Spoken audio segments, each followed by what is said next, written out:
Dynamic conversations where families and stories come in all shapes and sizes. I come from a family of 12. You may be an only child. What matters is caring, sharing, and finding ways to relate to one another. Welcome to Family Dynamic Conversations Podcast. I'm your host, Janice Kingsbury. Thank you for joining me today.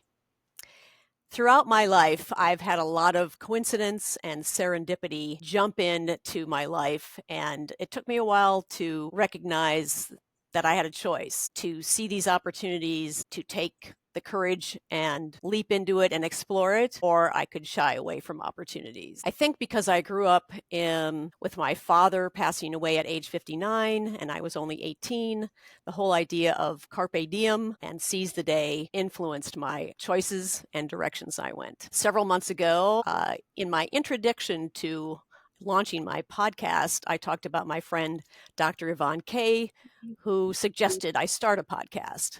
And again, there's the choice. Do I take the courageous step of leaping in there and looking into it, or do I just shy away and keep my head down and keep writing? So I took the leap, talked with family, and another serendipitous, beautiful face showed up with Paul Chapikian and Terry Mason, who invited me to their home for a wonderful cabaret show by Stacy Schaefer. So I'm always fortunate to meet new people at Paul and Terry's. And on this occasion, I met two wonderful people, just happened to walk in the door. We struck up a conversation, and they very generously offered to be on my podcast. So I am very honored to have with me today Gennette Zimmer and Dr. Darin Detweiler. Thank you for joining me today. How are you guys doing? Doing great. Great. It's Sunday morning, just raring to start the day. So it's a beautiful day today. Yeah. So I always say in my intro, I am number 11 out of 12 children. And so I always ask my guests, and we'll do ladies first. How many in your family? What number are you? And where did you grow up, Gennette? I grew up in the San Fernando Valley with my parents and one brother. So just the four of us. The family also is bigger because we were very close with my cousins. So I grew up with four other cousins who we spent a lot of time, the six of us together with my dad's side of the family. So nice. So a larger extended family. Yeah. That's wonderful. And how about you, Darin? I grew up, was born in San Francisco, but grew up in the San Gabriel Valley area, lived most of my childhood in the same place. I have a sister who's 2 years younger than me and a brother who's 8 years younger than me. So, there's a difference in terms of my childhood experience with my sister versus my brother. And single parent household and not a big extended family, and that continued into my adulthood in terms of not really having a big extended family. All right. And Gennette, do you feel that you are very similar to your siblings and in talents, demeanor, attitude, or are you completely different? Well, my brother is 10 years younger than me. I think that makes a difference in just kind of personality. They always say, every sibling has different parents, but I think my brother really did have different parents than I did. So I think that helps. But I think one of the things that's very similar to us is we all have a very similar sarcastic sense of humor that comes out when we're all together. So yes, I have that similar situation with the sarcasm. How about you? How about you, Darin? I don't really think I'm similar to my siblings. It seems like a lot of things I was doing was either the first time or a very different path than my siblings. Yeah, I same parents, just things were different. Yeah. And let's talk about your parents. Are they still around for both of you? Yes, mine are. Not mine. My father is still around. Okay. All right. Do you feel with them, do you have very similar traits, or did you see the traits, not want to be like that, or you saw the traits and thought inspires me to be just like them? Let's start with you, Gennette. I think on my family, definitely a lot of similar traits. I'm very much like my mom. Okay. in a lot of ways, for better or for worse. But she's an incredibly generous person. And I think that definitely translated onto me and how I am with the people in my life. Definitely. Okay. But I think our kind of weird sense of humor came from my dad. Yeah. Let's see the storyteller. And it's not even that he was the storyteller. My mom Right. is more of a storyteller. She's Oh. the person who repeats the same story. Did I ever tell you the story about? And you're like, yeah, mom, I have. Well, I'm going to tell it to you again. Okay, mom. Um, And you know what? When we first got together, it was like I got all the first time, yes. but I've been around long enough that now I'm getting the second, Yeah. third time stories. What's even funnier is we were just talking about that yesterday on the Yeah. drive home. And I was saying the other day we were down in my parents' house and my mom said, did I ever tell you the story about, I don't remember what it was, but it was something that was like, no, that is a brand new story. It was shocking to have a brand new story because she has her stories that she recycles over and over. Do you know any more about your ancestors? Did you guys find out a lot about that? Can you go back a ways? Or is it like, well, I don't know anything past mom, dad? I mean, I know some past up to because my mom was very close with her grandparents. So Oh, I know pretty well up to great grandparents about them. My middle name, I'm named after my mom's grandmother, Olympia. So that was oh, kind of a big deal that I was the one who got that name from my mom's side of the family. So I know a little bit about that, beyond like on my dad's side, beyond like my grandparents and my grandfather had a sister and her kids. So my dad's cousins. But anything before my grandfather or grandmother, we really don't know anything from that side. oh, okay. And how about you, Darin? I have the same initials as my father and as his father. My father and his father share a lot of similarities.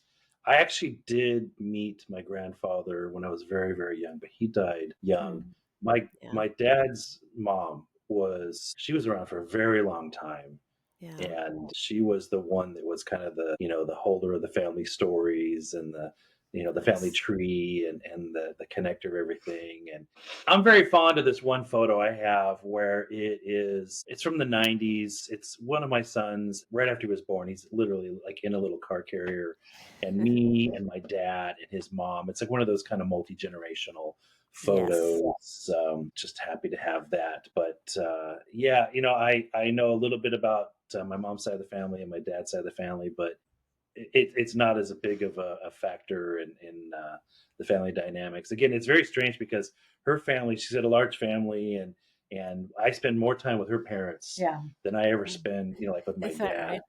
Yeah. I'm lucky to see him maybe once or twice a year, kind of Mm, a scenario.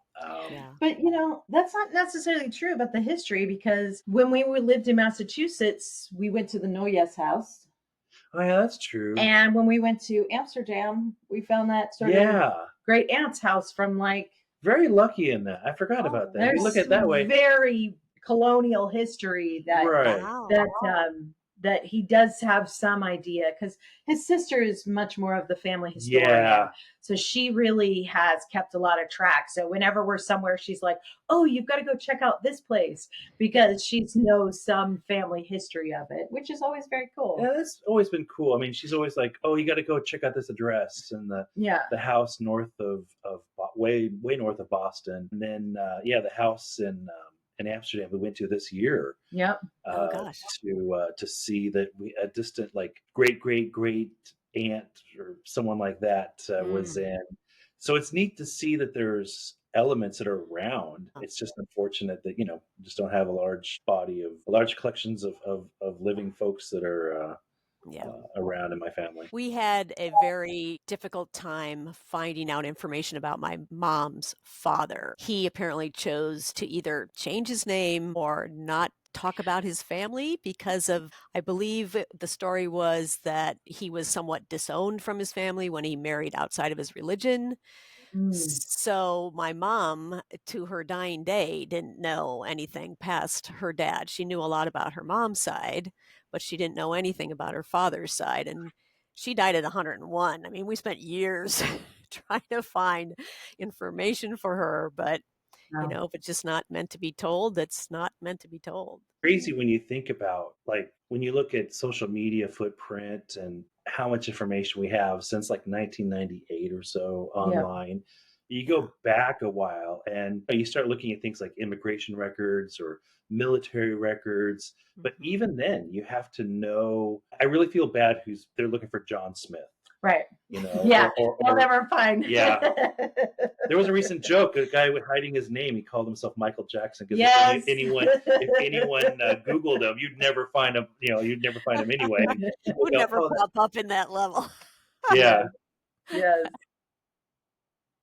But to a certain degree, don't you think that it makes it more interesting when you do find like the historical records, knowing how much more challenging it is Yes. to when I was trying to do some research on my grandmother, my mom's mom, and I came across the 1950 census Okay. and it listed my grandparents, my two uncles, my aunt, and my mom on there. My mom was, I think, 3 at the time. So, and it was so interesting to see the written record. And it also confirmed something that my mom had thought was not true, but turned out to be true because my grandmother emigrated from Italy and she didn't realize that her mom had gotten naturalized pretty early on because in the 1950 record, it listed her as having been naturalized. So that was interesting information to find, which in this day of internet where just you can find information and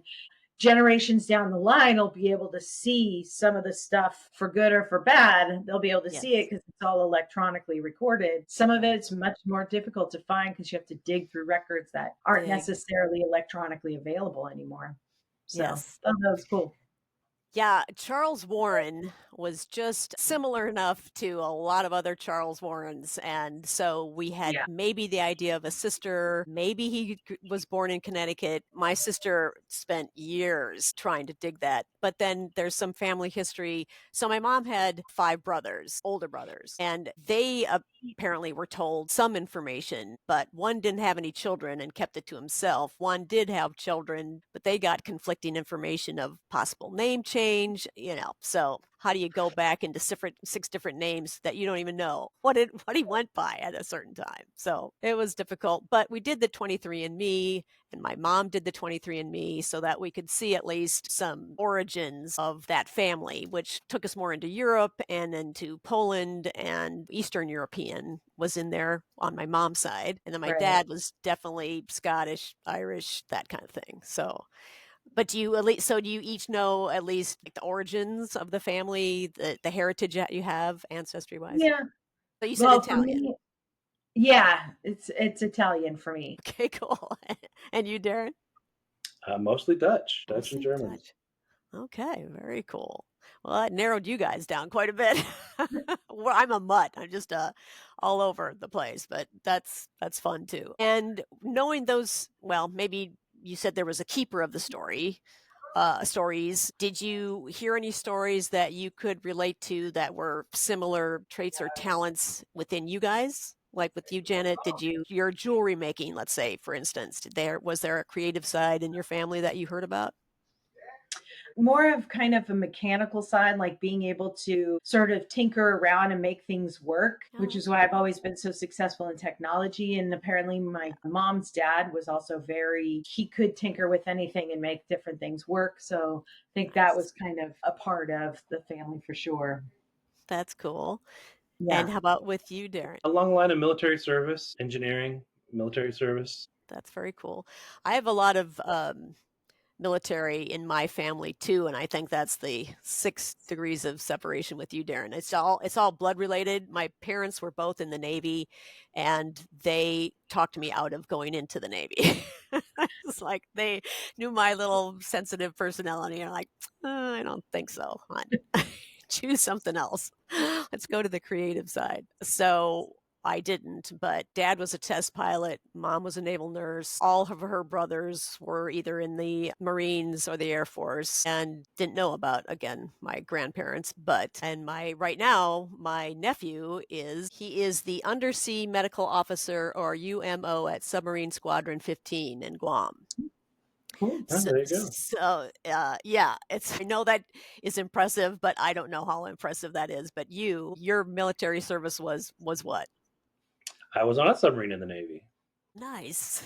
Okay, so I can't even imagine being in a submarine. For what inspired you to do that? I had a lot of things going on in high school, and we actually knew each other in high school. Oh, wow. And because we both were in different areas, started high school in different places, and then we both ended up moving to ultimately the same city, the same high school in the middle of our high school years. Nice. But I was in band and newspaper and student government and you name it. And she was a big officer with the French Club, and it's so impressive. You should ask her about it. The joke is the fact that I was treasurer of the French club, but I don't know any French whatsoever. But you could just join whatever club you wanted to, and my friends were in the French club, so I was like, I'll join this French club. So ridiculous. Love it. Love it. But we did cool stuff. We had a great our art teacher was great with like sponsoring all the different activities that we did. So it was a good club to join for sure. So what did the French club do? We went windsurfing. We went to a really cool French restaurant. We went cross country skiing. Those are the three that like stand out as just like really cool activities so we would raise money for the different things. One of our classmates had this great idea. This was when like Costco started out and his parents had a membership. And so he would buy one of those massive tubs of gummy worms or gummy bears and put 5 in a bag and sell them for $0.25 a piece. We made so much money off of this idea. And because everybody wanted to buy the gummy bears. So the French club was funded by Costco gummy bears. Well done. Well, when we were in high school, I had no idea what I wanted to do. My fear was that I was going to, whatever I did, it was going to be like, if I went to college, I was going to get back in the same habit of doing everything I wanted to do and not focus on my studies. And there was a career day event and like right down the hill from the high school. Navy recruiter was there, started asking some questions and basically asked the question, what is the kind of thing you want to do? And I said, well, I'd like to, figure out what I'm truly capable of. And he goes, well, you could become a nuclear engineer. You could be operating a nuclear reactor. And I thought that was pretty tough. And then I go, well, what are the 2 toughest things you could do? He goes, well, okay, well, first off, you could be a Navy SEAL or you could be operating a nuclear reactor. I'm like, well, I'm not going to be a Navy SEAL. So how about operating a nuclear reactor? And then he goes, all right, what else would you like to know? I'm like, where do you do this kind of a thing? And he starts to talk about, well, surface ships like aircraft carriers. And he started talking about submarines. And then I was like, wow, that sounds pretty like, I have no idea what that would be like. So I decided right then and there, while I was still in high school, I'm going to become a nuclear engineer on a submarine. And I actually joined the Navy after I turned 18, but before I graduated from high school. Yeah. And after high school, after graduation, about a month later, I started my career in the Navy doing that, going to school forever. I wasn't even sure I was going to be able to pass the school. But it's a really tough school, like he was saying. It's a very tough school. It's one of those where every week the bottom 2 people.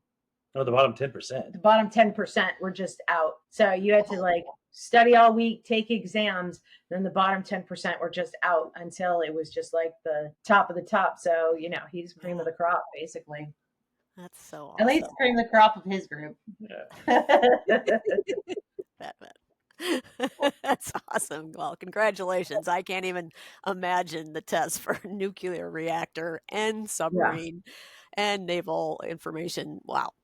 Well, congratulations. That's awesome. Yeah. And by going into the French club, by going into band, and by the way, in band, my daughter was just in marching band, but she didn't play an instrument. What instruments did you play? So I was like mostly tuba and sousaphone. like in jazz band, I played a different instrument. There's other times I played other instruments, but for the most part, it was like tuba and sousaphone. And we did the football games and the Yeah. halftime shows, and we did parades and different things, and that's where we probably spent the most time together. I was on drill team. So Oh, we okay. marched along with the band, basically Yes. in all of the parades we marched in junior year. We marched in a lot of parades. Yeah. Our band director was massively into the parade route. Like every weekend. We were just doing whether it was local or big. So, but we did some big things. We did Disneyland a couple times. We did Dodger Stadium. Dodger Stadium's world's largest band. Guinness Book of World Records. World's largest marching band. Wait, where's my band and drill team? Where's my applause button? That's awesome. That's so great. Yeah, my daughter, I don't know if it was drill team, but she was flag. She'd throw the flag and marching band. Yeah. Yeah, that would be part of drill team. Did you do the rifle and the flag too? No, I did. We were like the ones in the front with the sign and stuff. So we had, and it was like, I don't know who thought it was a great idea to build like these 10-pound wooden shields for 16-year-old girls to literally march 2-3 miles down a road carrying, but made us very creative with our like to keep our arms moving, because just standing there holding it was like really, really hard. It was a lot. So. Yeah, those routes and getting ready for the route and practicing the routes. Yeah, make a lot out of you. As would a tuba. I can't imagine carrying a tuba. Yeah, I know. Yeah, that was heavy on the shoulder here. I did notice something. I was in a parade recently with the 4th of July parade with the submarine veterans. Nice. And everyone was worried about, make sure you're hydrated. We got water. Here's all this water. When we were in high school, we never drank water. We literally walked 3 miles and nobody ever told us to drink water the whole time. Just crazy. Oh my God. Yep. Now, with my daughter, it was always having jugs right off the field or in the stands so that they would continue to drink. And they did. Somebody figured it out, because teachers and supervisors or people that would walk along the parade would always carry a bunch for everybody, just in case. Southern California, you want to make sure and hydrate. So you'd think, but not in the 80s. So thank God we're evolving. Yeah. Oh, I love it. Now, my first question with the idea of Navy was, where are you going to send me? What parts of the world do I get to see? So you traveled, obviously, and how long were you in the Navy? So I was in the Navy 6 years active and then a few years in reserves. I saw Kitty. Which Kitty was walking past? That was Katie. Katie decides that, hey, there's a hand. There's a hand that's good scratching my ears and stuff. I love it. And we have another cat too. The other cat, sometimes she hears me talking, like when I'm on a podcast or I'm recording a webinar or teaching a class or whatever. And I think she thinks that I'm talking to her. So she comes, hi, I'm here, kind of thing. I'll listen. Yeah. Cool. Thank you. All right. So you were talking about being in the Navy. Right. What's crazy, I thought I traveled a lot.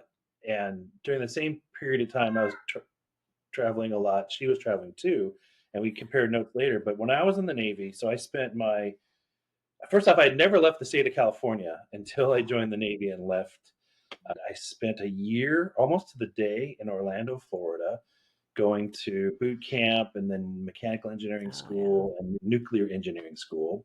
Okay. And then I lived for about 9 or 10 months in the middle of Idaho because I worked out in the desert. There was a huge collection of nuclear reactor facilities. Idaho.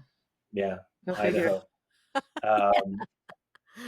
And so I worked on the initial prototype for the Enterprise aircraft carrier reactor and mostly for the Nautilus, the first nuclear submarine prototype. Wow. And then I was stationed in San Diego on a submarine. And that submarine, we were off the coast of Russia and Japan, and we came back, and then we had to go to the shipyard near Seattle. So we literally picked up and relocated Oh, everyone's families and your belongings and everything relocated from San Diego to near Seattle. We did that for yeah. about 2 years, and then we were supposed to go back to San Diego, but they're like, "No, you're going to go to Pearl Harbor, Hawaii." So now you got to pick up everything and move from Seattle to Pearl Harbor, Hawaii, Nice. and from there went back into true going on operations and going in places and doing things that I still can't talk about. And then I ended up getting out of the active duty. So I did 2 back-to-back tours on that submarine there.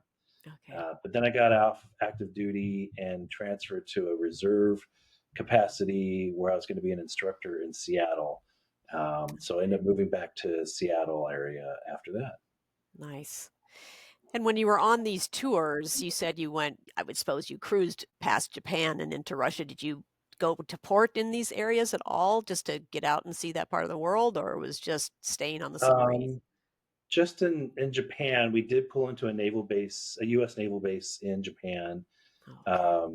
for a weekend, basically, because of a problem we had to deal with Okay. the hull of the submarine. But yeah, we would go out for the longest time, sometimes 2 weeks, sometimes 2 months.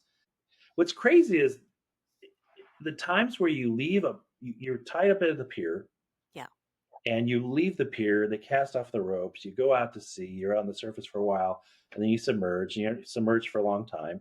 And then you come back and you go to the same exact pier, the same exact place, and they tie off the lines. And at some point, you get off of the submarine, and you're like, "Did we really leave? Did we really leave this place?" Because I would not know. There's Right. no window. Was this some psychological exercise that they just put us in there and vibrated it and made it seem like it was doing anything? Remember back in the 90s, they used to have like at some malls, it almost looked like you get in a little shuttle and you're watching a movie and like you tilt Oh, up, yeah. you tilt down, and you tilt right and left because it made it seem like you were in a roller coaster. That is Yeah. what was going on in our minds. Is like, did we really actually leave this pier? Kind of a thing. Yeah. Universal Studios. I know what's going on. Yes.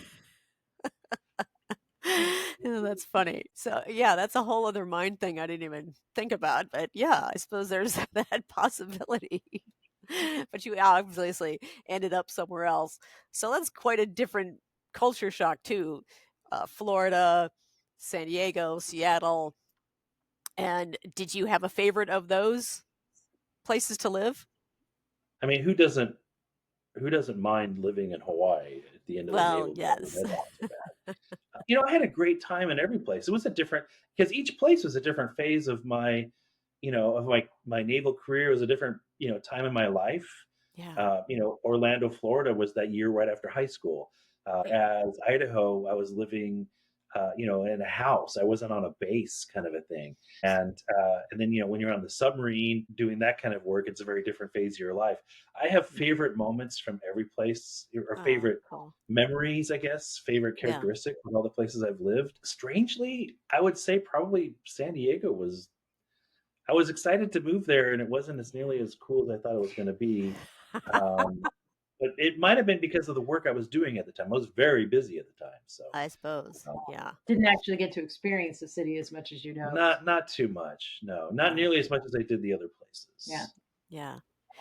And Gennette, did you stay in the area that you grew up in, or did you just travel on your own? No, I went to college in Northern California after high school. So I was in college for 5 years because my fourth year, which technically was my senior year, I decided to do a national student exchange program and Oh, moved to Rhode Island for a year. Lived there, came back, graduated, then moved back to the East Coast. And then I pretty much spent all the 90s living in the East Coast, different areas. I lived in Rhode Island. I lived in Massachusetts on Martha's Vineyard. oh, I moved to New York nice. City for a while. And then I moved back to California, lived in San Francisco area, hated it, did Oh, not like living. I love visiting San Francisco. It's a beautiful city. It yeah. was not a city for me to live in. Okay.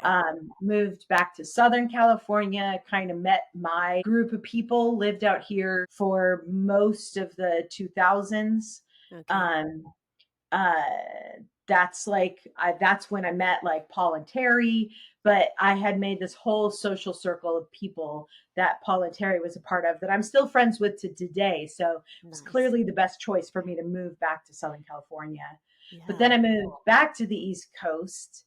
I lived in Washington, D.C. for a while Oh, before then ultimately then he and I ended up getting together. So I like moving was kind of a theme for most of my life. When I was a kid, my parents moved a lot. Like oh, we lived in LA, then we lived in the Valley, then we lived in Moore Park, and I mean we moved a lot when I was a kid. So I think by the time I was 21, I'd literally lived in 12 different houses. wow. So just different places. My parents just moved to different places for a lot of it. So moving and traveling was always kind of a thing easy for me to do. So when I hit the time of independence and did a lot of that stuff, traveling was like a huge thing for me to experience different places Yeah. on my own, and just kind of see what was out there in the country and enjoy. So mostly beach related places though. I tended to stick to like coastal Mm, Rhode Island and Providence. It's right there. It's a huge shipping area. So it's on the bay. right I on the lived in water. Martha's Vineyard. So I tended to stick to coastal type areas. Interesting. Too. Yeah.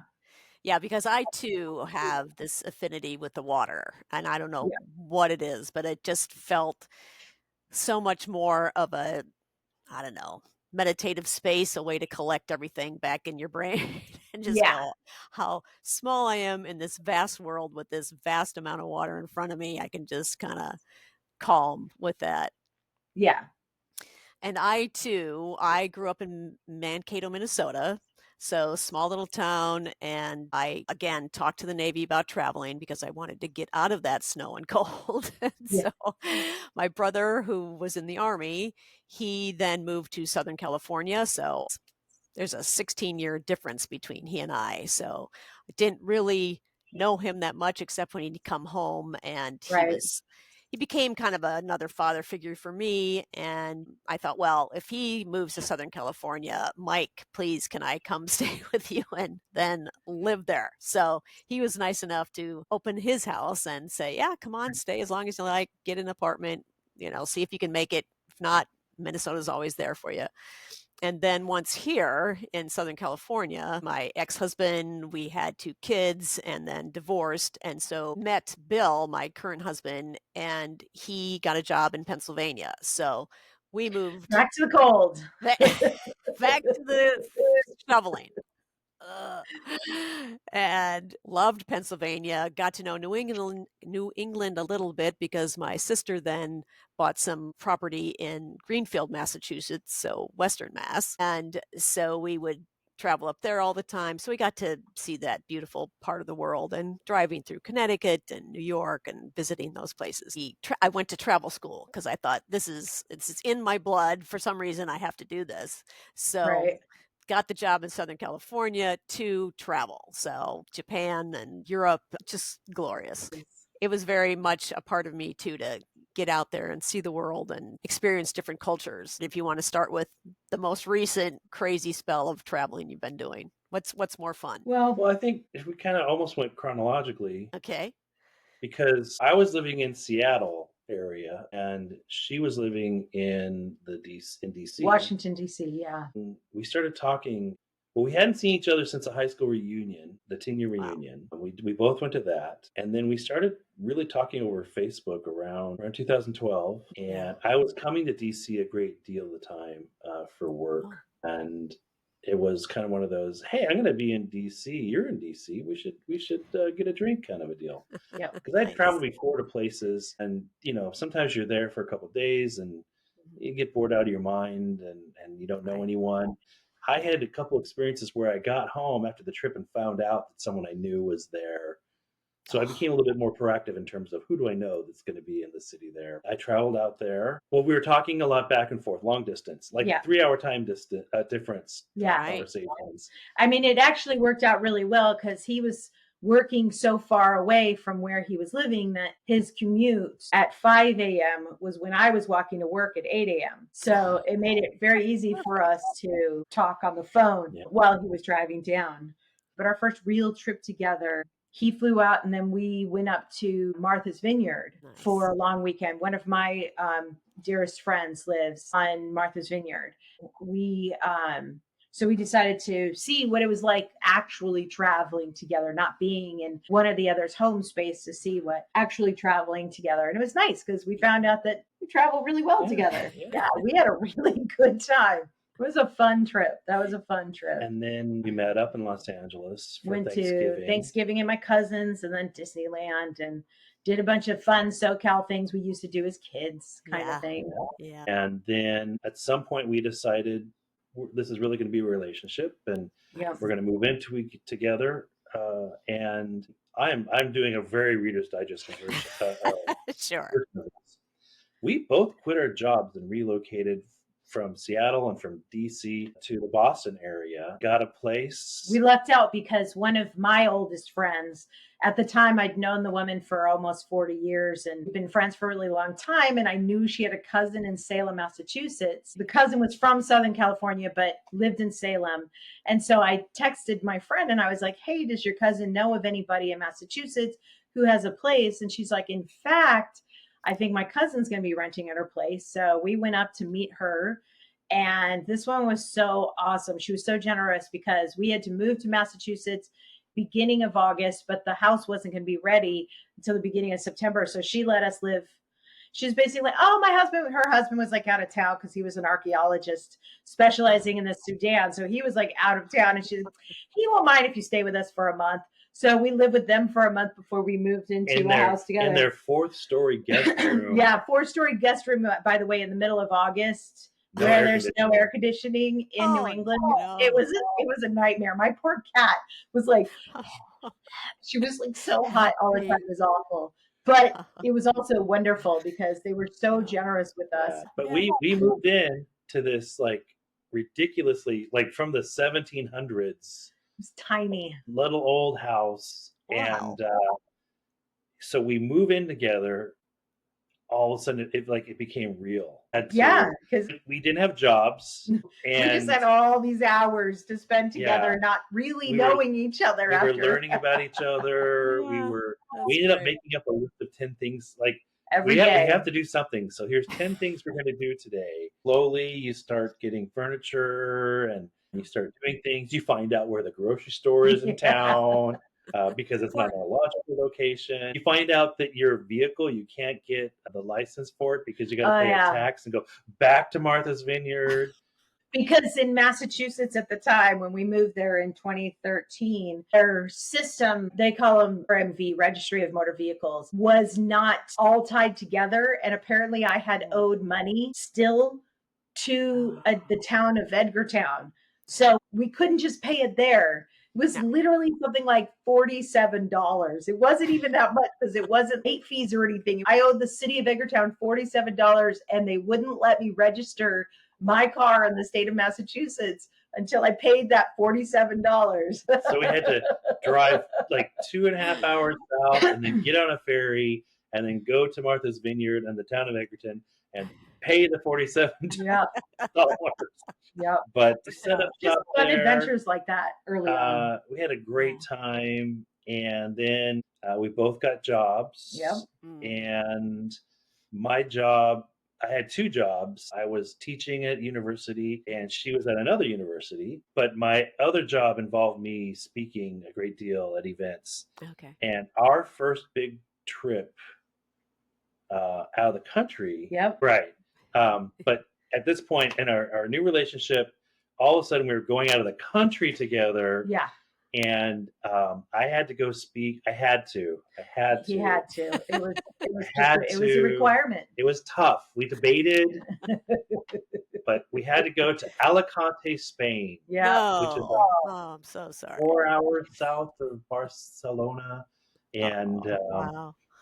When was this again? In the early 2000s? 2014 was Alicante. That was our first international trip. And how But difficult then was getting that passport stuff? Was it a pain in the butt, or did it not? Because I remember 20 years ago when I tried to get a passport, it was going to the federal building and making sure all these other information was right. Then you had to wait weeks and weeks to get it, or was that No, process pretty quick? you basically had to fill out an application, get a photo, and mail it in through the post office. Wow, So nice.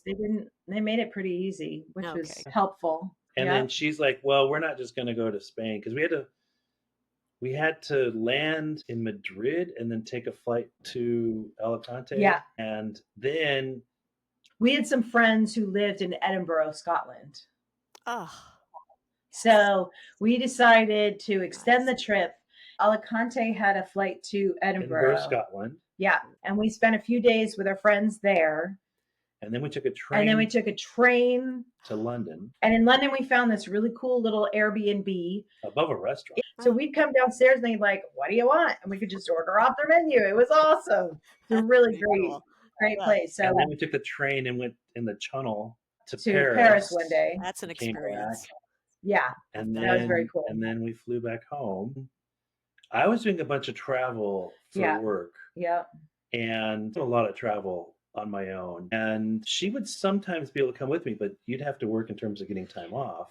Right. Either not getting easy. time off or bringing my laptop if I could work from whatever location, which of course ruins the trip because you're working from the location. So we had one trip where we went to Tennessee and I didn't see any of Tennessee. I didn't really, except at night, because I still had to be at my job for the 8 hours that I was required to be on my laptop. So Right. we would go do things in the evening, but Before we move on to those more places, because I know you guys have been a lot of places, I'd love to hear a little bit more about Spain. What did you enjoy there? What was it that made it special? well, one of the first really cool things, go out onto the balcony and turn to our left. There was a massive castle. We had no Up on a idea. hill, Up on a hill. There was this massive castle up on a hill. We're like, It's like, hey, look at that. there's a castle. What a nice view. Yeah, it was really cool. And we had an ocean view. So that was beautiful. We did go in the water, and it's like the really salty water where you can float very easily. Yeah, it's like that high density salts. They do those in those Break sensory tanks, deprivation tanks where they put you in very high density salt water that you float in, but it's all pitch black and there's nothing to hear or see or anything like that. And you've never heard of those? I have not. I'm fascinated. Yeah, it's fascinating. So the salts in the water when you're floating there was felt very much like that because there's just very high density salts water there. But we did like a bus trip, got to kind of experience, we like to do the on and off buses when we go to new places because it gives you that opportunity to hear a tour of it, other perspectives of it, but also you cover more mileage that way too. Oh, right. Get to see more of the land. Yeah. Did you get to the castle or no? Yep. Oh yeah. We did. We Yeah. did. And we were also, I was videotaping lectures, courses I would teach. Okay. And so we started doing this. We would start traveling different places. Everywhere we went, we would record a bit of a lecture for a class that I'm teaching. Because when we went up to Scotland, we recorded there. Again, there was a castle on a hill. Yeah. We recorded some stuff there. And we went to London. We recorded some more stuff there. And even in Paris, we recorded. But every time we travel, every place we go, Dubai, so many places, I'm always trying to record a little bit to somehow use in a course. Yeah. That's very cool. And you've obviously hit a lot of different cultures. So I want to go to Scotland. I have friends there that, are waiting for us to visit. But tell me about your experience in Dubai. And there's an international food safety conference. It's held every year in Dubai. Okay. And the very first time I went by myself, this was after we had gone to the Spain and Scotland. Oh, yes. This was 2015. Right. So I went by myself, partially because I didn't know how well it was going to be in terms of, the cultural difference and how women are accepted there, that kind of thing. Yeah. Turns out it was nothing. Oh, good. So my first solo, little big international travel, at this point in my life was to Dubai by myself. Wow. And it was one of those things where I knew some other people who were going, and Good. I knew enough about it that I had enough, stuff set up, and it was very good. I did get sick, which is ironic because I went to a food safety conference in Dubai and got sick Food with poisoning. with Oh, listeria. no. I recovered. I still gave my presentation and all that kind of I bet you work had a that lot I to did. talk about at that presentation.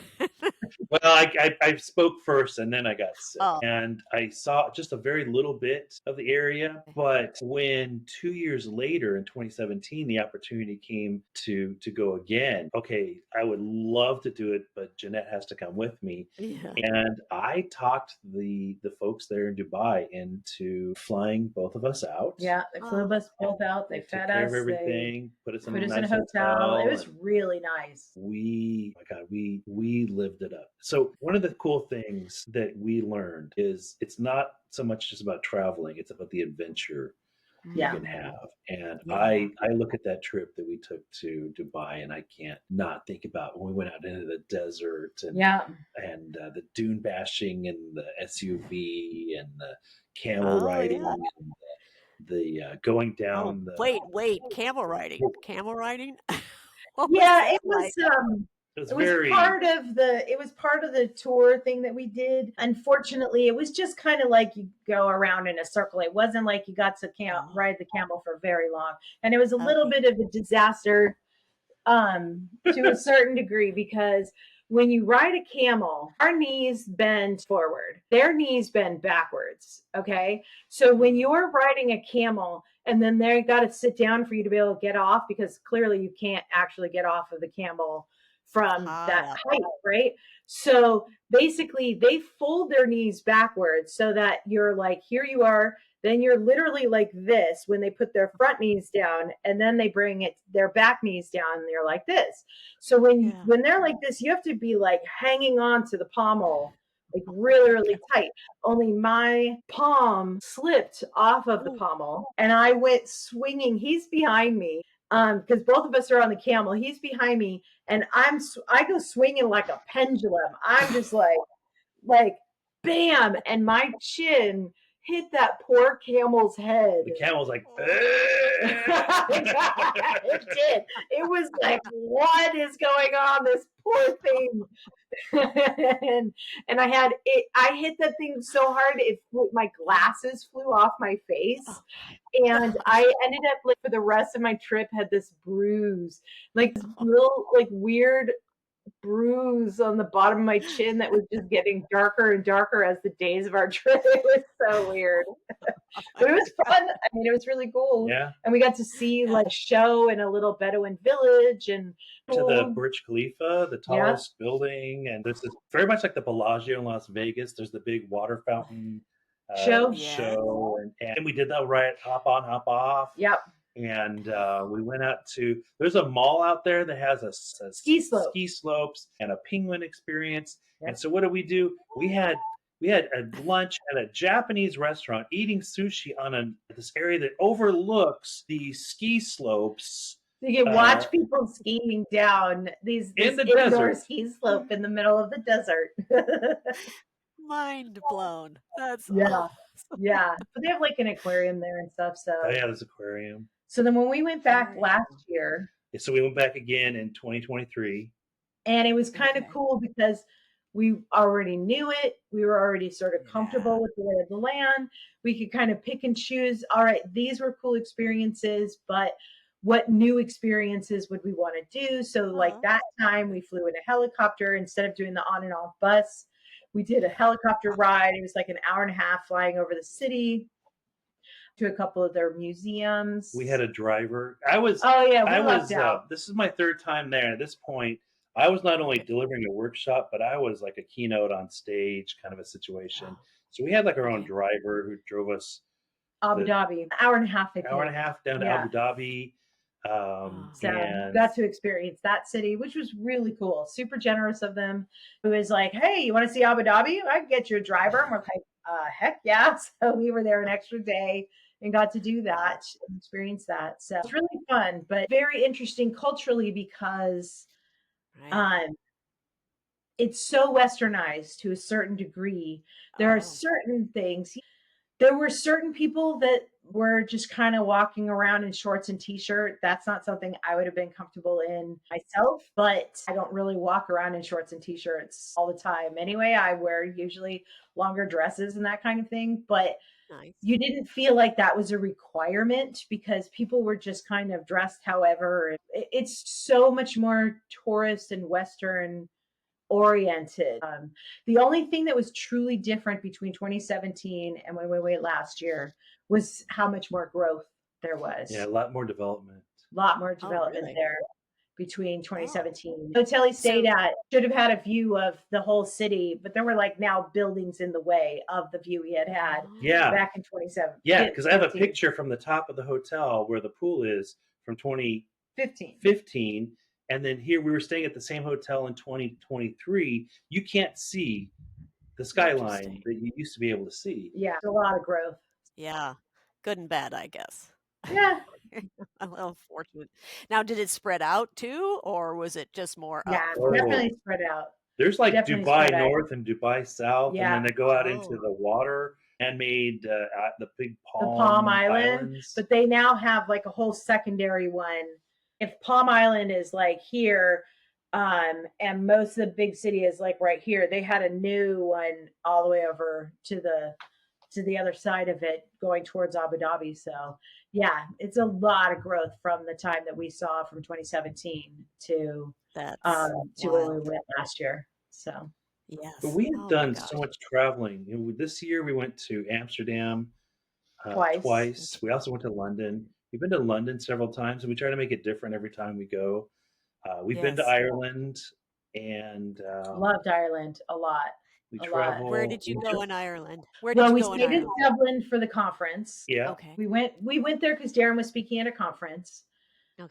Of people that we had met in Dubai. So we had met people in Dubai, and they were talking about this conference they hosted. And I turned to him and I said, "You're going to be applying to speak at this conference because I've always wanted to go to Ireland." So that was our excuse.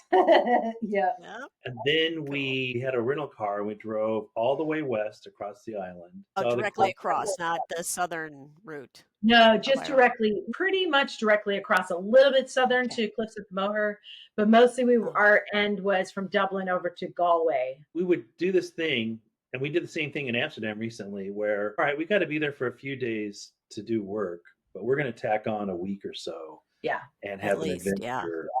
So we would do that. We actually, our favorite place. So apparently in Ireland, there are 2 castles that have the same name. One of them is one of those kinds of castles that you can go to, have a lot of like historical and artifacts and all that stuff. Mm-hmm. When I was looking it up, I was not paying attention to the fact that like there are different counties. And so when I saw this castle and I put the name of the castle into the GPS, it pulled up the castle, but it wasn't actually the castle that was in our book on Ireland, because that was in a completely different county down in the south. So we drive to this little town that I'm following the GPS. Like literally we were at one point on this 1-lane road where we were stopped for 10 minutes because the sheep were walking down the road. So like we had to wait till the sheep were like where they needed to be so we could keep driving down the road. Yeah. And the spray color. Yeah. All the different colors. That blew my mind. Okay. And I still haven't connected that I'm looking for the wrong castle. It just didn't even occur to me. But then we see a little handwritten sign, castle such and so that way. So we're like, okay. So we parked. We start walking down this like windy path that opens up. Cows. Yes, past cows, and it opened up to this beautiful, huge pasture, and the sun is like in the perfect place, and it's like so picturesque. Beautiful. Yeah. And then we keep going a little bit more, and then we see these like massive castle ruins, like complete ruins. Oh yeah. And I'm like, oops. I was like, oh, that's the wrong place. It's a castle, I guess, but I know. But ultimately it was perfect because there was nobody there. It was just kind of like a huge pathway that people would walk There were no down. ropes or barriers. No or ropes, no plexiglass. barriers. We were climbing up and down and around and under. And there was like, it was clearly 2 stories, but like a lot of the second story floor was gone. So you could kind of guess, okay, where do you think that people cooked and where do you think that, and it was just kind of fun to kind of wander around and guess how people lived in this castle. You know what I mean? Sure, and we have some of the best pictures just from that castle too. It was like the perfect mistake. You know? And that's the thing. When you have an adventure, when we travel, we've had to kind of compromise. I'm the kind of person who wants to plan everything out to the T. She's the kind of person who wants to go out there and make it up as we go along. So we've had to work together. We've had to figure out a balance that both of us are like. But one of the things we have experienced over and over again is sometimes when you think about traveling together as an adventure together, best adventures sometimes start off as a mistake or a wrong direction or I don't know, let's try that one, this random decision, and ends up being this incredible, you'll never forget that experience. We might forget the name of the castle, but I'll never forget that experience that when we went there. Yep.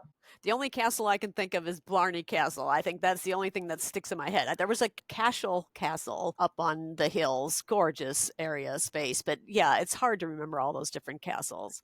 But now, there's so many of them because there was like a Castle Black or something like south of Dublin that we like passed by.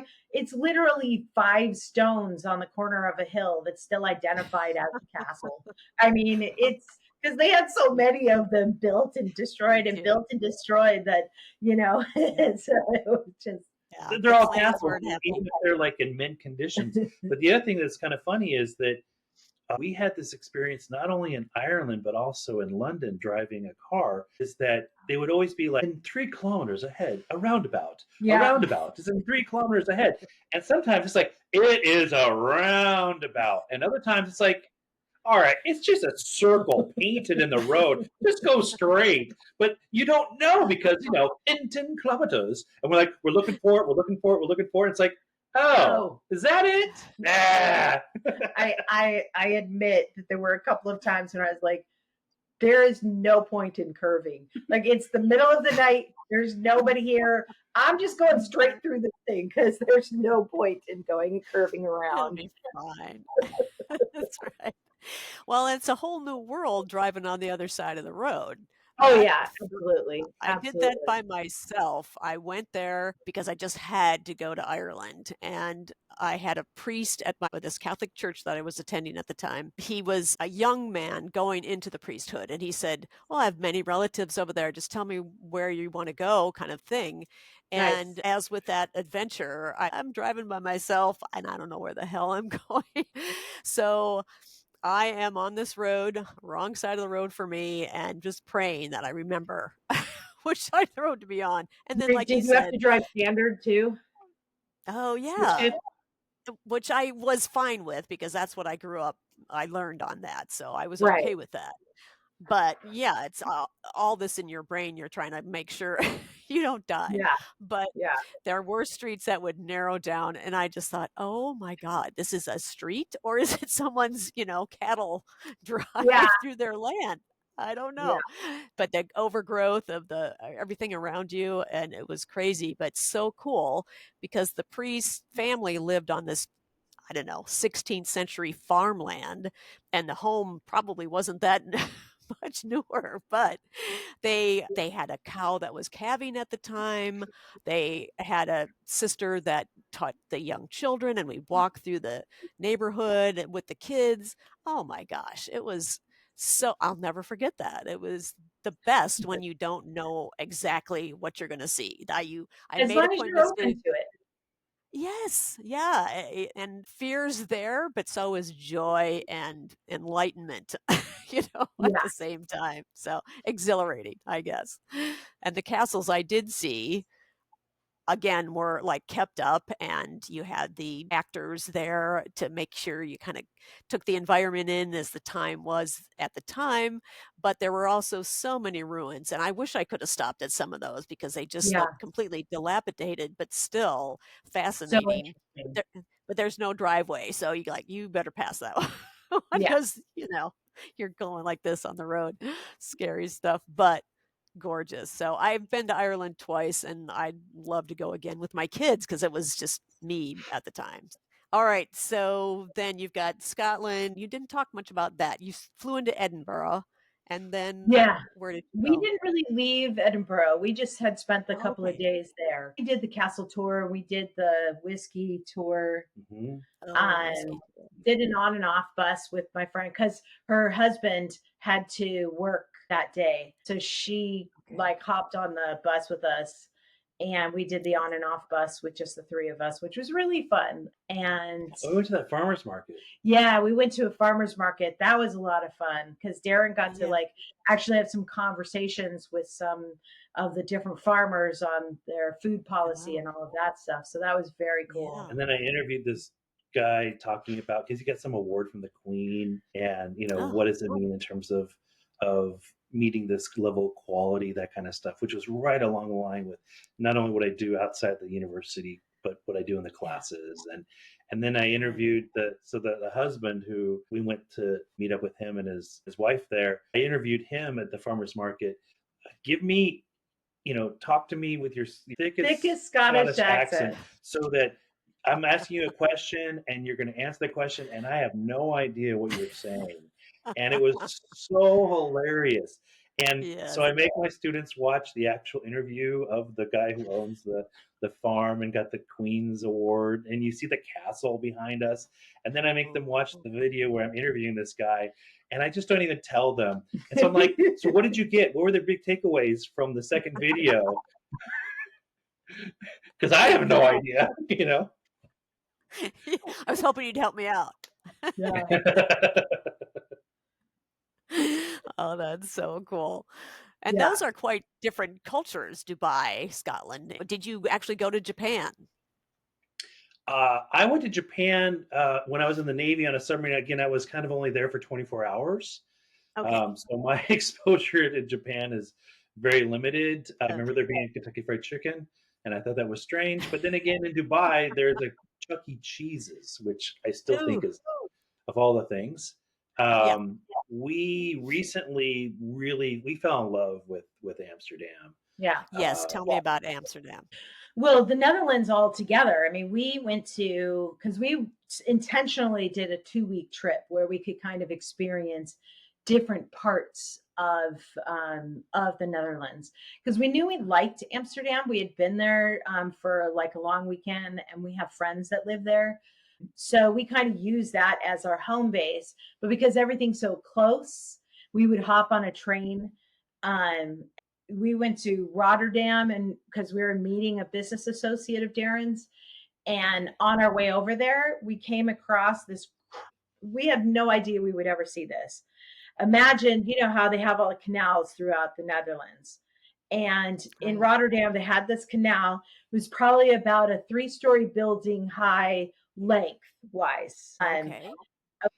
And you look, and it's filled with water, but it's blocked on both sides.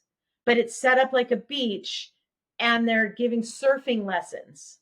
So it has a wave. So it has a man-made wave machine at the back of it, pushing the wave out. And we're watching these people in line, just catching their wave. Okay, I had no idea I would see surfing in the middle of Rotterdam. But we were so surprised by many different things. We would get on the train and we went out to Haarlem, we went out to Utrecht and to Delft, and we went out to the coast. Yep, Zandvoort. And we were talking about, because Rotterdam is one of the top trading ports in the world. The 7th largest port in the world.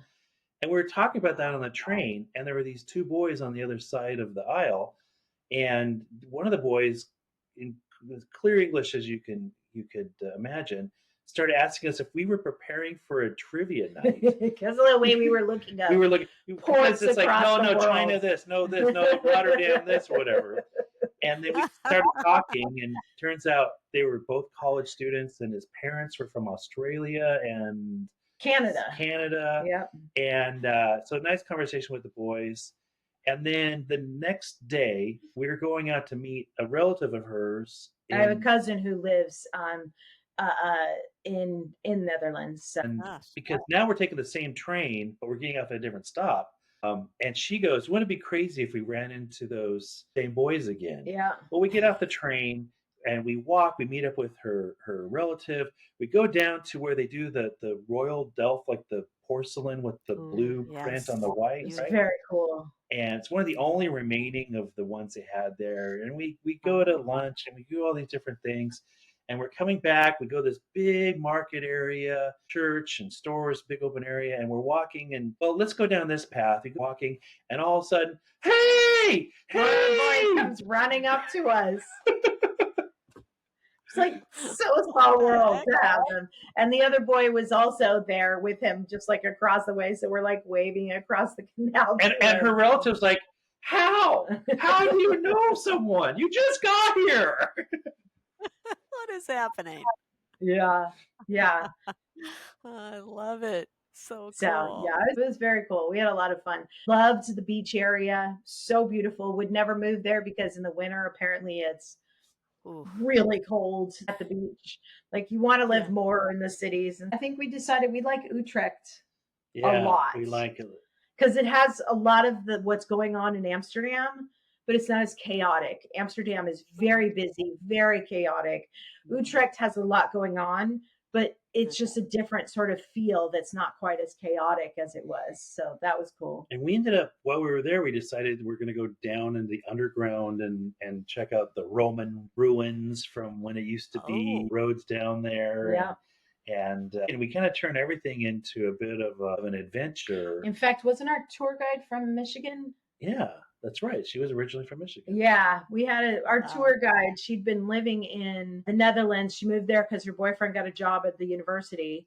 So she was living there with him. And so she gets a job in the underground doing tourism. So, she, helps her work on her language. But she was very happy because it was just the two of us, another American couple, and then a woman from New Zealand, all English speakers. She's like, oh, I don't have to work so hard.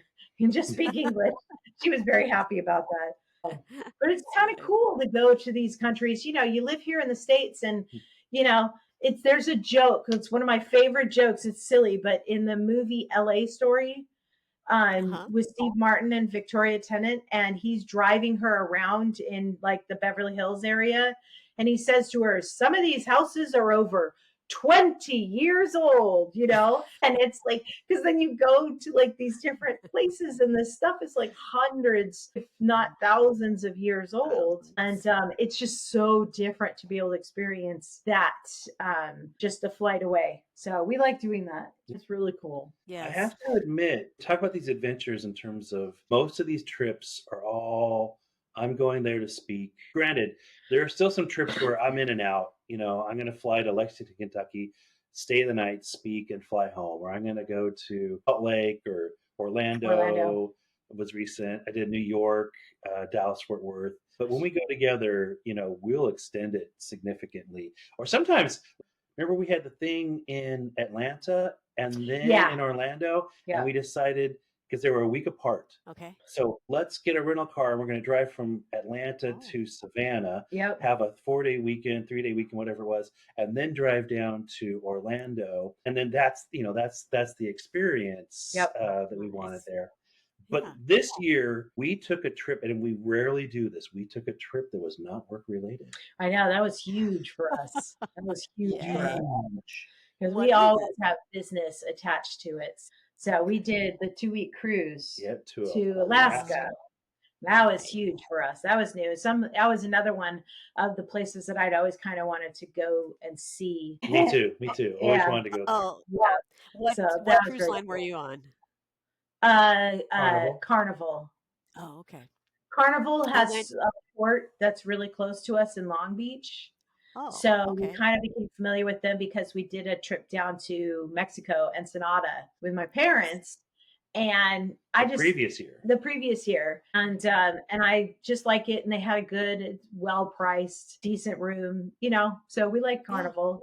Plus now you're starting to get the points, so you kind of want to stick with one so you can have the points to get any of the benefits after you do enough travel with a certain Makes cruise line. So one of the last trips I took when I worked for the travel industry, a company called Cruise Masters, and so it was just strictly dealing with cruises. And I right. would my role was to write about the different cities and get that information to whoever who we booked on the cruise. And so Crystal Cruises, I wanted to see the glaciers calving, and oh my gosh, what an amazing experience. But we started Yeah. in Vancouver. God, that was glorious, so beautiful, and then up Juneau and up into Glacier Bay. So were you guys on a like a balcony when you went to Alaska? Did you Yeah. experience that calving? Oh my gosh, the thunderous noise it would make. Yeah, Tell me we about did our particular cruise, although it did like stop so that you could see the glacier. We took like one of the boats that you can get on it. Smaller. Oh yes. smaller boats, so you could go like really out close to the glacier, so Yes. you could actually see the seals like hanging out on the glacier. And we saw a bear when we were going out there. We saw this like massive shaggy bear that was like foraging through this rock and stuff. And then we saw two goats on the rocks on a different part of the trip. And then we went out there and we did actually get to see one calving. Mm-hmm. Yeah, Mm-hmm. one calving, but not a It's little pretty icebergs amazing. in the water. I think too. So we Yeah. actually took it in and out of San Francisco. Yeah. We Okay. drove up to San Francisco to get out of there. And for me, what was kind of crazy is I had been under the Golden Gate Bridge a couple of times, but on a submarine where there's, no windows. And so apparently we went under the Golden Gate Bridge. And so here we were on the cruise ship, and I was just, oh my God, I'm going like under the Golden Gate Bridge and I can see it this time, kind of a deal. And I was A kind of whole new being world. all excited about that. And so yeah, having that balcony was just really great for us. But we had excursions. We did a train ride. Yeah. We did panning for gold. We went to lumberjack. We did a lumberjack show, and then right after the lumberjack show, they had an axe throwing competition. So basically, there were 12 of us. We had made friends on the cruise, so the 4 of us did the competition together. But then there were an additional 8 people from other like groups. And so they have the 12 of you and compete against each other, and they show you how to throw the axe and then see who can get the most points and that kind of thing. And then everybody tries it. Okay, who has the most points? And ultimately, by the end, Darin won the whole thing. He beat everybody. He just had a knack for throwing an axe. So that was fun. That was I fun. love it. That And sounds then later that day they had a trivia Trivia. contest. It was about Friends, the TV show Friends. So there was no way I wasn't And going to she win knows that one. everything. So here we were at the end of the day. She's got a trophy, and I've got a little trophy axe. And we're like, look, we're big winners. Big winners. I know you want to sit at our table. Is that the only cruises you've done then? Is Ensenada and Alaska? Are you planning on any other cruises? Yeah, actually, we're planning on another cruise down to Mexico, a longer cruise that'll take you ultimately to Cabo San Lucas. We're doing that one. So the first cruise we went on was for my birthday. The second cruise we went on was for his birthday. And then the cruise that we're going on down to Cabo San Lucas is for my dad's birthday. So my parents are doing the cruise as well. So great. So where else? So you've been all around the country, obviously. Is there a state you haven't hit yet? Oh yeah, there's plenty of states I haven't been to. I have not been to the Dakotas. No, haven't been to the Dakotas. Basically done everything on the Eastern Seaboard, but that was mostly because when we lived in Massachusetts, we decided to rent a place down in Florida for 6 weeks. And so we like drove down the Eastern Seaboard to there. And I also, when I moved from California to DC, I drove across country. Then we have driven up to like Bar Harbor, Maine, and Portland, Maine, and Vermont, New Hampshire, and then all the way down in Florida, and then you're talking about Bangor, Maine. Sorry, yeah. Had to go by Stephen King's house. Got to see Stephen King's house in Bangor, Maine. We drove all the way down to St. Petersburg and down to Sarasota. Yep. Wow. But then in 2020, we sold our house and we drove across country. And then I have driven all the way up from Vancouver, BC, all the way down to San Diego before. So I've done the H, if you will. Yeah. And we actually really enjoy, because we did it again this year too, where we go to one place and then we'll drive to another place. And it just Getting becomes to one of see. those, you would never see some things if you hadn't done travel that way. Right. Flying from spot to spot to spot rather Yeah, than that's the whole driving. thing. When you fly from spot to spot, you don't end up experiencing. We did a trip. He was speaking at a conference in Minneapolis, Minnesota, and he was speaking at a conference down in Chicago, Illinois. The next week. So we had like 3-4 days in between. And we had mentioned it to a friend of ours, and she's like, oh my God, you're going to drive through Wisconsin. You have to stop at the House on the Rock. And so that's what we ended up doing. I ended up getting us a room for 3 nights and passes to the House on the Rock. And it's a part of the country that I'd never really thought about going to or seeing. And it was incredible. I mean, first of all, it was absolutely beautiful. There's actually an Frank Lloyd Wright house. I was thinking Andrew Lloyd Webber and Frank Lloyd Wright, and got them. Famous people who have a middle initial for L. I'll take that for 500, Alex. Anyway, we stopped at this place called the House on the Rock, which was just this incredible visual collection of anything that you can conceive of. There's probably a collection of it, from lighters to the banks. The department stores used to have the little animatronic bank things. Yep. Huge collection of them, to huge animatronic literal bands, like people dressed up as a marching band playing like animatronically. Big church organ. They have, I think it's the largest unridden carousel in the world. And none of the things on the carousel are horses. They're all other animals and creatures and stuff. But when you're in the room, the entire room is decorated with disassembled carousel horses all around the room, but the carousel itself is lions and tigers and rabbits and fish. I mean, any character you can think of that's not a horse is on this carousel, and it's huge and beautiful, and nobody's ever sat on and ridden the carousel, to my understanding. So this place sounds huge. I mean, you're talking about large organs. So they have an actual house that started the whole thing. Dude, like, came back from World War II, was sitting on this rock and was like, I think I'll build a house here. Started building this house creatively. It's like this large unsupported walkway. That you can like walk out over. So you're like a couple 100 feet over the valley, and it's unsupported, and you have this gorgeous view. And from there, because he was just apparently a collector by nature, they built like 2 massive hangar size, 5-story tall, one of them. A life-size sculpture of Moby Dick. The whale. There's a lot of, like, we had circuses and carnivals that would close. Somehow, like, everyone would get the train cars or the whatever. So you have all these collections of things that you just don't see anymore. And that was really a cool, surprising, like, in-between trip for us, just getting to go. And we saw the whole thing over the course of 2 days, but I would have done it over 3 days. Done the house one day, done one hangar one day and one hangar the next day, because it gets overwhelming. There's so much to see, but it's really cool. All these places in our travels, sometimes even when we were driving across country in 2020, when we stopped in the middle of the country, we went to this underground cave thing and saw the world's largest fork in Springfield, Missouri. Yep. It's a humongous fork. we really kind of embraced this whole travel thing. Even the idea of when we got married, the reception afterwards, we actually made a video.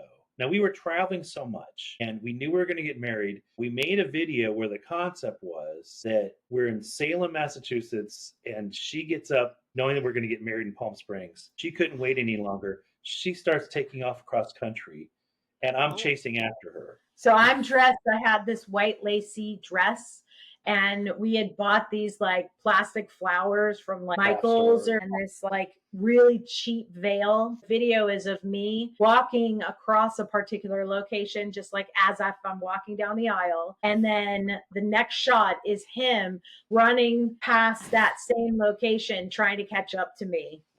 So we packed a duffel bag, and everywhere we went. So I had this like athletic field coach or whatever thing.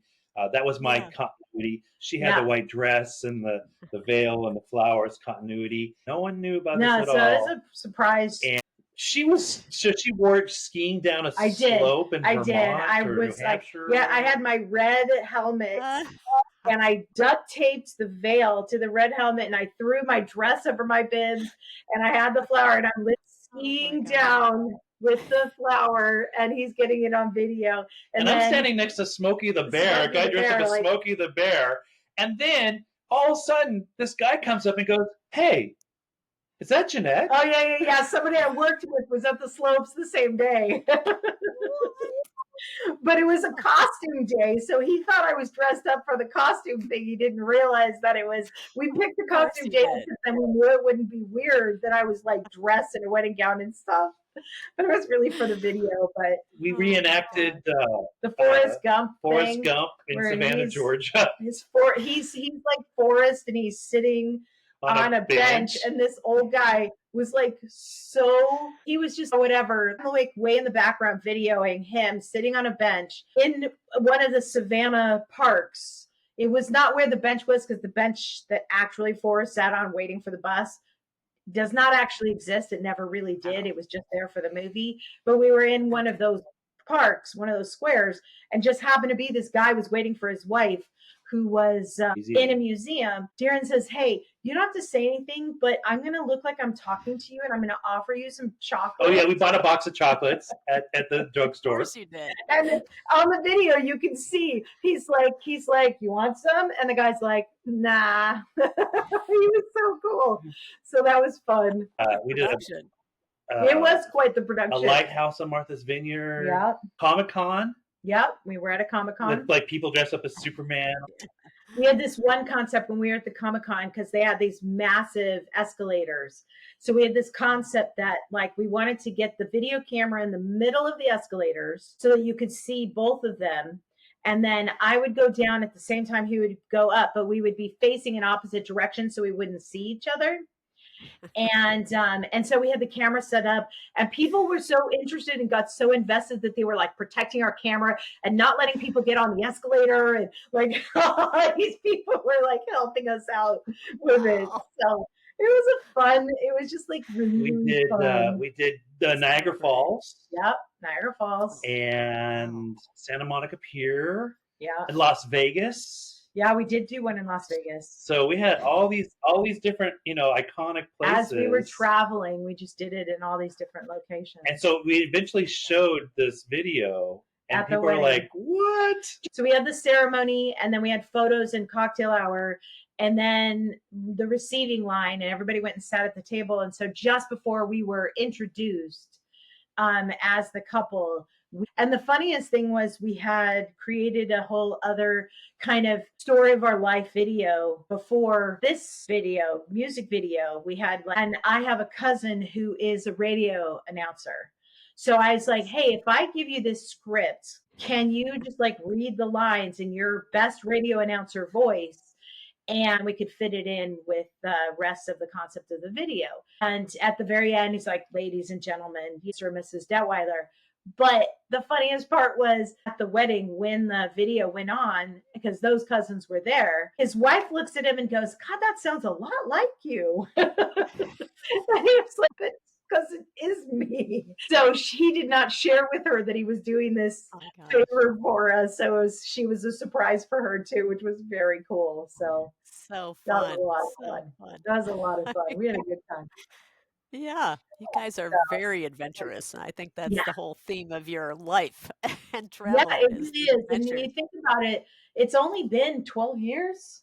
Yeah. It's only been 12 years, and we've managed to pack in just a lot of adventures in that short period of time. Our adventures have taken us kayaking, in the Florida Keys. Yeah. Sailing. We took sailing classes to learn how to sail. Yep. We're like, Wow. what are we, level 4 qualified? Yeah, something sailing? like that. Helicopter rides over Dubai, race car driving, electric race car driving, and you go thinking Wow. sometimes that you're too old to do something Yeah. or whatever it is, and then you find yourself when you're on this adventure with someone who truly is on an adventure with you and supports you, and the goal is not how much souvenirs we bring back or can we keep it under a budget or over budget or Right. whatever. It's truly, can we just go and have a good time, and we're going to go somewhere and we know one or two things we want to do, but we don't know everything we're going to do until we get there. Yeah. My God, the sum total of things has just been crazy. We went swimming off of a catamaran in Hawaii. That's right. I forgot about that. And snorkeling, seeing the sea turtles, and again, we're talking like the last decade, basically. Yeah. And it's just amazing. I swear, sometimes if I were to go into a time machine and go back and tell myself 20 years ago, 25 years ago, what stuff I would be doing at this age, I wouldn't believe myself. No, I know it's true. It's true. There's just like, and I was an adventurer and traveler, but the fact that his occupation and his speaking engagements have just given us the privilege to be able to do as much as we've done. Sometimes it's on our dime and sometimes it's on their dime. We figure it out because it's an adventure to us that's worth going on. Something that's like, yeah, this is definitely something that we want to experience and we want to experience it together. So, yeah. Well, you have a job to do by going to all these speaking engagements, but that doesn't yes, mean you can't enjoy the places you go. I'm sure you exactly. guys are very busy with looking up all the new technologies and things that you have to keep up with. Yeah. So it's great that you take some time, get out there, experience the world, find the joy, all that good stuff. Yeah. So it's been fun hearing all about it. I love it. So we took a whole different path, audience, dear listeners, that I thought that I had myself all prepared for, which I love. Just, you know what, we're going to stick on this topic and keep it there. And what a joy, how much fun that it's been for me to hear about Good. your different adventures. And it's nice that it's put in that way, adventures. Yeah. So like thank it. you for sharing for those with me. So wonderful listeners, thank you for joining us today. I hope that you can realize your time here on Earth is to see as much as you can, learn as much as you can, and enjoy the different places you can go visit, or even in your little hometown. If that's where you're happy and that's where you want to stay, see the beauty and enjoy it and keep on going and moving forward. Life is too short. And obviously, through our guests today, you know there's a lot of different places to see, adventures to be had, and enjoyment to find in this life. So once again, you guys have been very generous with your time, and I really appreciate it. It's been fun getting to know about your travels. Where are you going next? We actually have Trip 4 coming month up? break. Yeah. 4 month break of travel. Yeah. Yay. Our Nice. next place is Hot Springs, Arkansas. Hot Springs was invited to speak at a conference, and so we went there last year, and it was lovely. So we're going to do that again this year because we really liked it. We're So also, we keep talking about this, and I hope that 2025 is the year we actually get to Australia and New Zealand. yeah, That's a big trip. That is a big trip, but then again, Dubai is a pretty long flight. I was going to ask about that. Yeah. How long Yeah, was it's like that? 16 hours there and 19 hours back. Yeah, it was something like that. It's crazy. Okay, well then New Zealand's nothing. Exactly. That's coming up. So, and is there places on the bucket list still? I mean, you've been a lot of places, but is there some place you still, besides New Zealand, is there any other places you want to hit? Would love to go through the Panama Canal. Yeah. And I really want to get into like Africa, getting into Egypt, Africa. Wow. Yeah. How about you? I think Greece is the one that we've talked about and yeah. haven't gone to Greece yet. I'd like to go there. That'd be good. Yeah. Yeah. And probably Sicily is another one, the home of my mom's side of the family. She went there about 20 years ago, so it'd be kind of cool to go. I think chronologically after Greece, we should go to Xanadu. Yes, please. No, that is now immortalized on video. That's an Olivia Newton-John pun. Yes, it is. And I'm so glad I know it. Oh my gosh, you guys are too fun.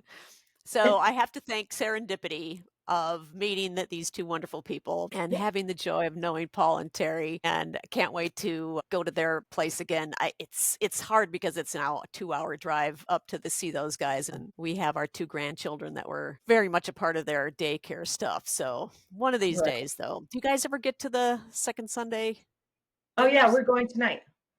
Oh, that's wonderful. Well, give them big hugs for me. I sure And will. so, listeners, thank you again for joining us today. May you please see the beauty around you. May you please take care of yourself. And until next time, this is Janice Kingsbury on Family Dynamic Conversations podcast. Thank you, Gennette Zimmer and Dr. Darin Detweiler, for being with me today. All right, have a great day.